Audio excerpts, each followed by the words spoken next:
Bismillahirrahmanirrahim. Assalamualaikum warahmatullahi wabarakatuh. Saya Risnawati, mahasiswa jurusan Pendidikan Kimia, Fakultas Keguruan dan Ilmu Pendidikan, Universitas Halu Oleo. Pada video kali ini saya akan membagikan informasi tentang pengertian asam cuka, sifat fisika dan sifat kimia dari larutan cuka, dan juga sifat termodinamika dari larutan cuka. Pertama yaitu pengertian dari asam cuka. Asam cuka merupakan suatu senyawa organik yang tergolong dalam asam karboksilat yang memiliki rumus empiris C2H4O2 atau biasa kita kenal dengan rumus CH3COOH yang memiliki cairan higroskopis tak berwarna dan mempunyai titik beku 16,7 derajat Celcius. Yang kedua yaitu sifat fisik dan sifat kimia larutan cuka.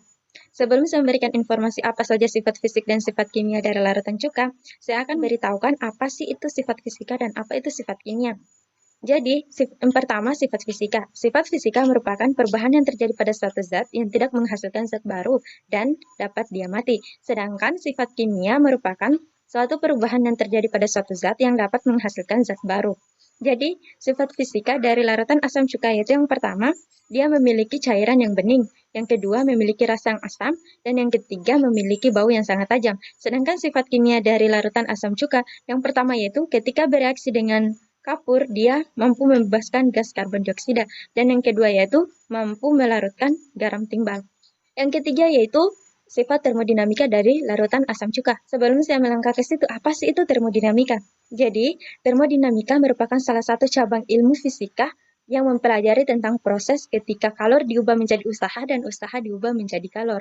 Dan termodinamika juga berhubungan dengan daya hantar listrik. Suatu larutan bisa menghantarkan arus listrik apabila larutan itu termasuk daripada larutan elektrolit.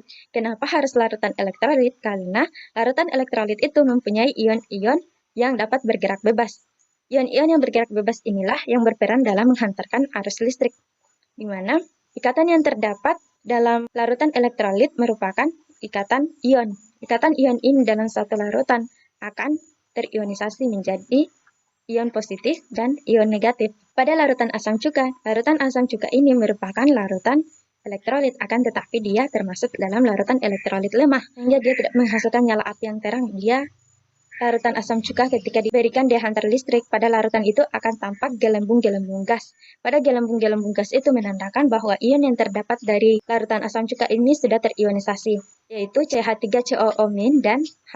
Itu saja informasi yang dapat saya berikan, namun sebelum saya menutup video ini, saya akan memberikan informasi ternyata larutan asam cuka ini mampu kita gunakan sebagai disinfektan untuk membersihkan suatu benda. Bagaimana caranya dan mengapa hal ini bisa terjadi? Jadi asam cuka ini ternyata dalamnya itu terdapat asam asetat yang dapat menghambat berkembangnya mikroorganisme, termasuk virus. Cara untuk menggunakannya yaitu kita bisa membuatnya dengan cara yang pertama yaitu kita persiapkan setengah gelas dari asam cuka itu sendiri, yang kedua setengah gelas dari air, dan yang ketiga yaitu 12-24 tetes dari minyak esensial. Minyak esensial ini bisa dari jeruk nipis, bisa dari kayu manis, dari cengkeh, dan lain sebagainya yang merupakan antiseptik. Cara buatnya mudah, tinggal mencampur ketiga bahan ini, lalu kita aduk, kita kocok, dan bisa kita gunakan menyemprotkan pada suatu benda. Atas informasi yang saya berikan, semoga bermanfaat bagi teman-teman. Akhir kata, wabillahi taufiq wal hidayah. Wassalamualaikum warahmatullahi wabarakatuh.